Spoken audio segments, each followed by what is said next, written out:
तरबूज में हैं कौन कौन से पोषक तत्व, क्या है खरबूज की खूबियां। कार्यक्रम में आज होगी तरबूज और खरबूज की खेती पर चर्चा।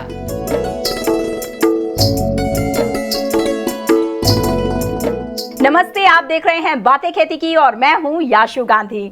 अपने आज के कार्यक्रम में हम बात करेंगे मजेदार रसीले उन दो मीठे फलों के बारे में जिसका रूप, खुशबू और स्वाद तीनों ही हर किसी को भाता है और आम के बाद गर्मियों में सबसे ज्यादा इनका ही इंतजार होता है।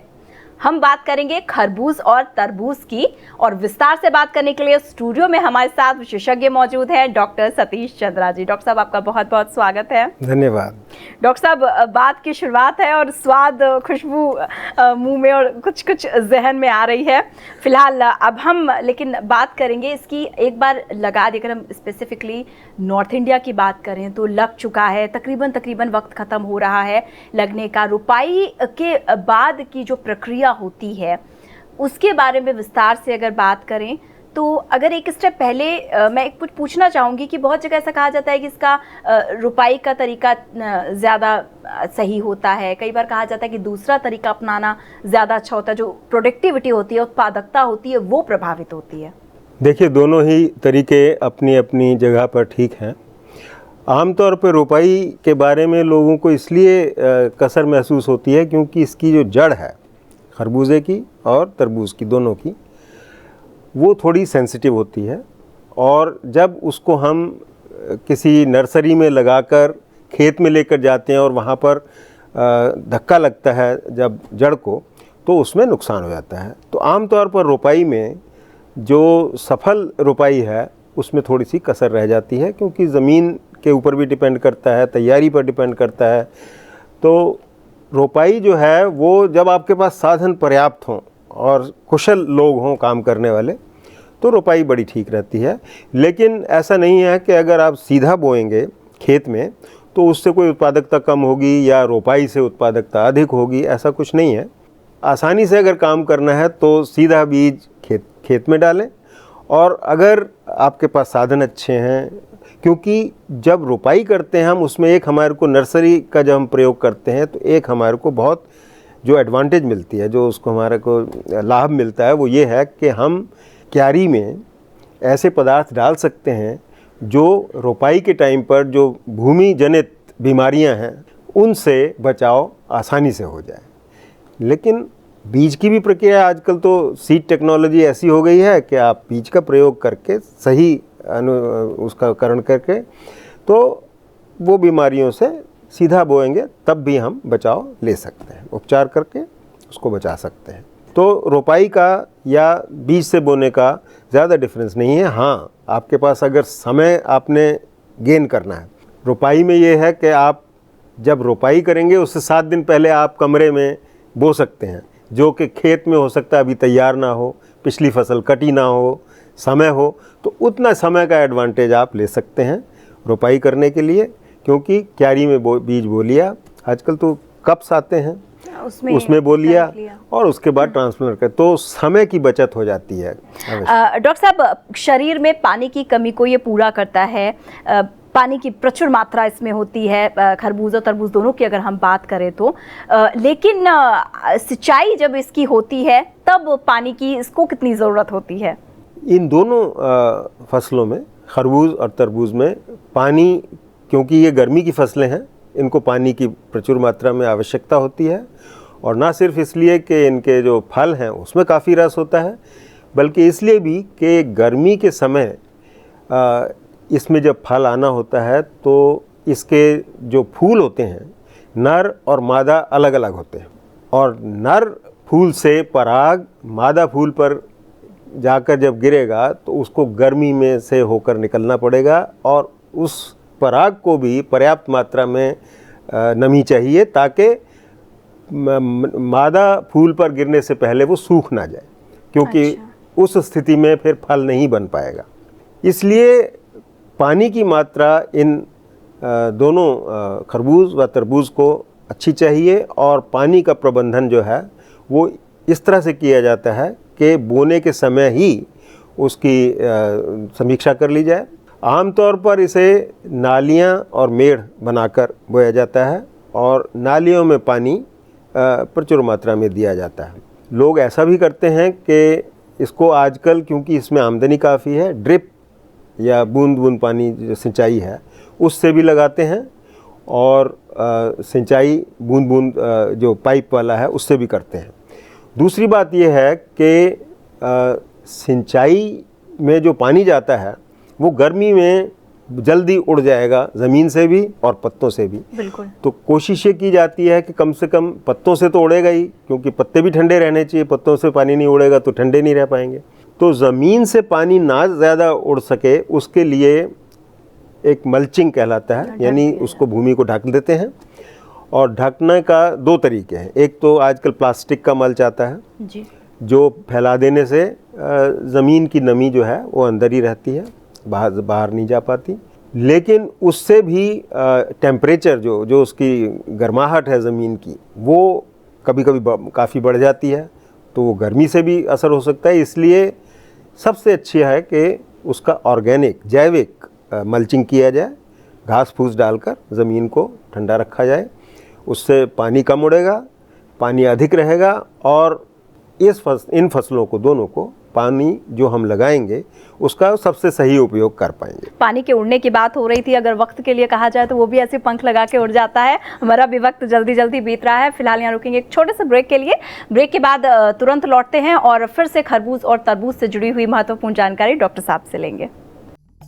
30 से 40 टन तक जो देसी खाद है वो हम प्रति हेक्टेयर इसमें रिकमेंड करते हैं।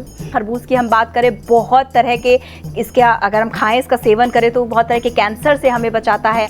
20,000 पौधे 1 हेक्टेयर में होंगे तो इतनी पर्याप्त मात्रा में वो सबसे अच्छी उसका इस्तेमाल कर पाएंगे, सबसे अच्छी पैदावार दे पाएंगे।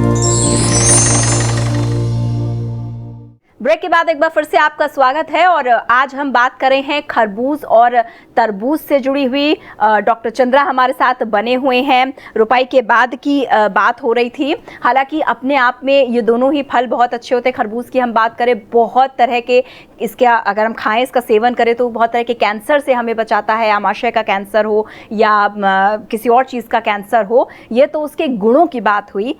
खेती की बात कर रहे थे, सिंचाई की हमने बात की, खाद और उर्वरक की जो भूमिका होती है खरबूज की खेती में या तरबूज की खेती में, वो कितनी ज़्यादा महत्वपूर्ण होती है। और मैं चाहूँगी कि अलग अलग इसकी किस्मों के संदर्भ में भी डॉक्टर साहब हमें विस्तार से बताइए।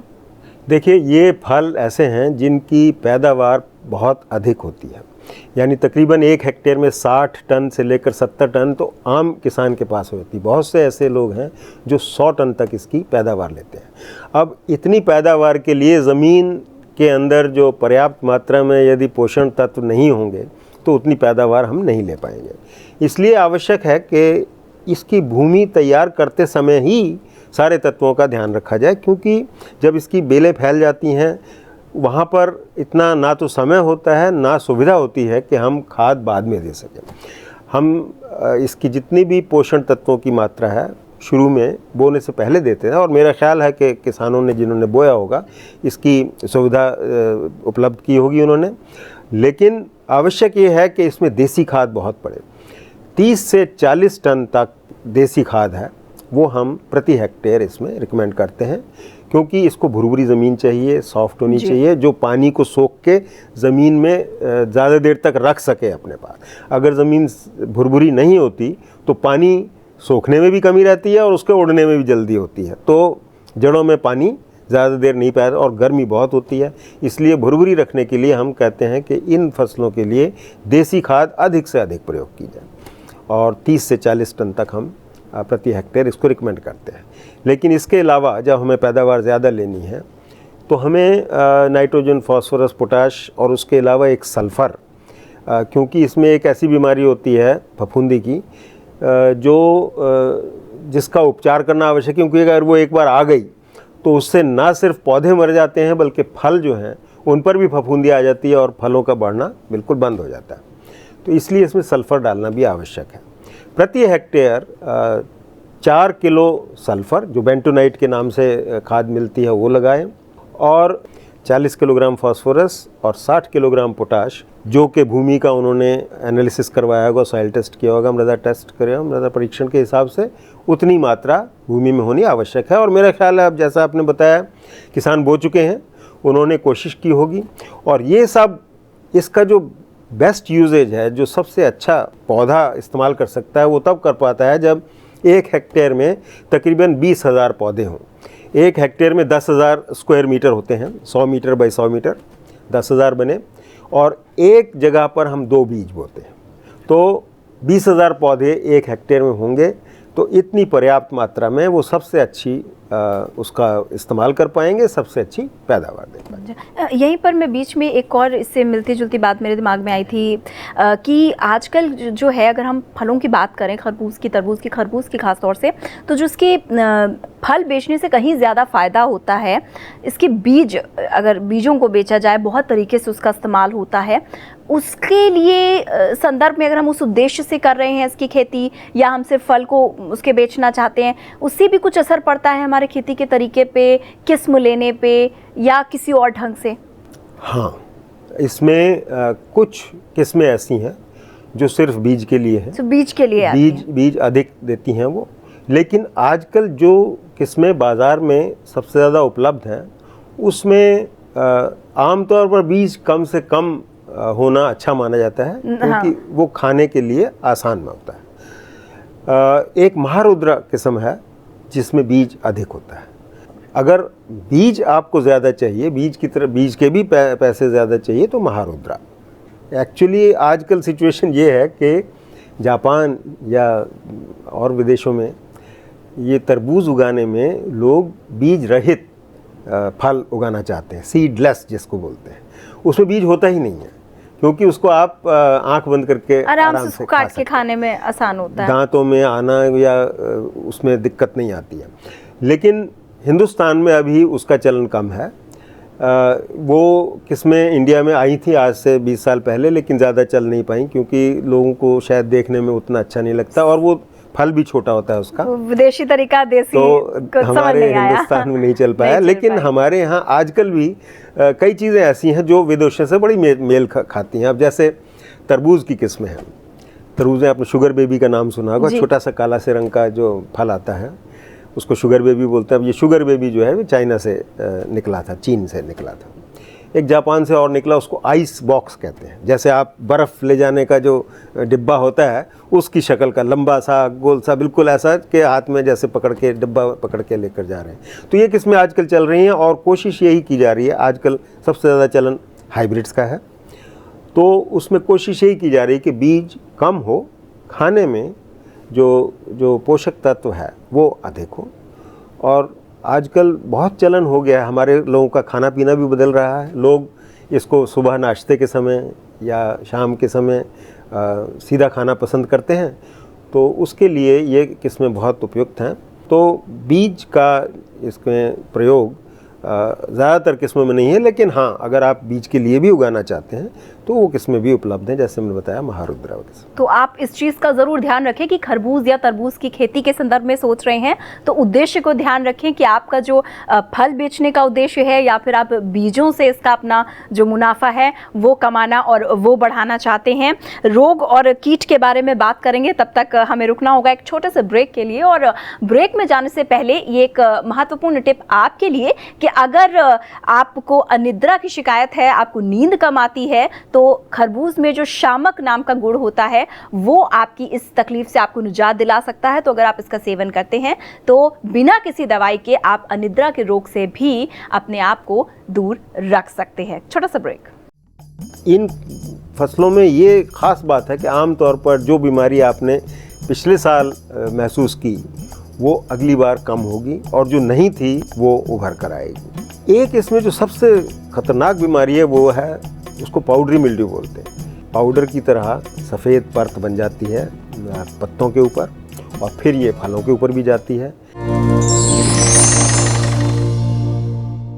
तो आप देख रहे हैं बातें खेती की। ब्रेक के बाद एक बार फिर से आपका स्वागत है और आज हम बात कर रहे हैं खरबूज और तरबूज की रोपाई के बाद का जो चरण होता है, जो प्रक्रिया होती है खेती में, उसकी बातों का सिलसिला शुरू करने से पहले एक बात ज़रूर ध्यान रखें कि आज के ज़माने में, आज के समय में तनाव बहुत ज़्यादा है। तो अगर आप भी डिप्रेशन के शिकार हैं तो कुछ मत कीजिए, सिर्फ एक गिलास ठंडा ठंडा तरबूज का जो शरबत है वो पीजिए और इस समस्या से निजात पाइए। बढ़ते हैं आगे अपने चर्चा की तरफ। डॉक्टर चंद्रा हमारे साथ बने हुए हैं। डॉक्टर साहब, बहुत सारी बातें हो गई, लेकिन इतनी मिठास इन दोनों ही फलों में होती है और जहाँ मीठा होता है वहाँ कीड़ा होता है। रोग और कीट, इनमें किस तरह के कीट ज़्यादा नुकसान पहुँचाते हैं तरबूज और खरबूज को? वैसे तो ये दोनों सब्जियां या फल, जो कुछ भी कहिए, इनको आमतौर पे बड़े सहनशील माने जाते हैं। इनमें बीमारियां वगैरह आमतौर पे कम होती हैं, लेकिन बीमारियां भी ढूंढती रहती हैं नए शिकार। और इन फसलों में ये ख़ास बात है कि आमतौर पर जो बीमारी आपने पिछले साल महसूस की वो अगली बार कम होगी और जो नहीं थी वो उभर कर आएगी। ये इसकी जो बीमारियां और कीड़े हैं वो साइक्लिक ऑर्डर जैसे घूम फिर के आने वाले फसल चक्र के अनुसार बदलते रहते हैं। और शुरुआत तो जड़ से ही होती है। सबसे पहले ज़मीन में जो फफूंदी वाली बीमारियां हैं वो असर करती हैं, और उसका सबसे आसान तरीका है या तो बीज को उपचारित करके उसके साथ फफूंदी नाशक लगा कर डाला जाए, या रोपाई के समय उसकी जड़ों को फफूंदी नाशक से उपचारित करके जब हम लगाएंगे तो ज़मीन में जो फंजाई हैं, जो फफूंदियाँ हैं, वो पौधे को नुकसान नहीं पहुंचा पाएंगी। आमतौर पे ये सबसे बड़ी शिकायत होती है कि बोते ही शुरू में इन पर बीमारियां जो आती हैं वो ज़्यादा नुकसान करती हैं, तो उसका उपचार करना आवश्यक है। कार्बाडेंजिम है एक दवाई, बाविस्टीन के नाम से मिलती है बाज़ार में, उससे उपचारित कर सकते हैं बीज को या जड़ों को।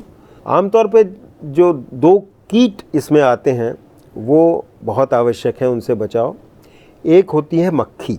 ये ऐसी मक्खी है जो अंडा, फल जब छोटा होता है उस वक्त दे देती है, और जैसे जैसे फल बढ़ता है उसके अंडे से बच्चे बन जाते हैं और वो अंदर ही अंदर खाना शुरू करते हैं, बाहर से पता नहीं लग पाता। तो उसके लिए आमतौर पर जो भी मक्खियाँ हैं उनसे बचाव के लिए शुरू में पहले 45 दिन के अंदर अंदर इन मक्खियों से बचाव आवश्यक है।